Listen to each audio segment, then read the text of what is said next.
மச்சான், புது வருஷம் பிறக்க போது 2025ல பண்ண தப்ப 2026ல பண்ண கூடாதுன்னா அது எது?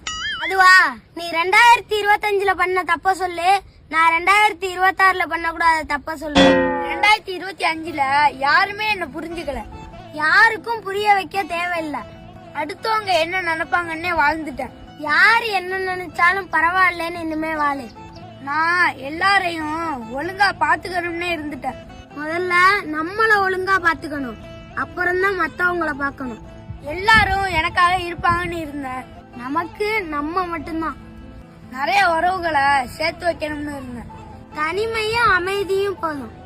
உறவுகள் தான் முக்கியம்னு இருந்துட்டேன். முதல்ல சுய மரியாதை முக்கியம், அப்புறம்தான் எல்லாம். அதாவது செல்ஃப் ரெஸ்பெக்ட். யார் என்ன கேட்டாலும் உடனே செஞ்சு கொடுத்துருவேன்.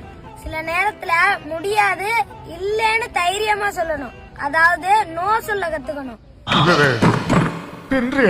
இது எல்லாத்தையும் 2026ல நீ ஃபாலோ பண்ணு, உன் லைஃப் நல்லா இருக்கும். புரியுதா?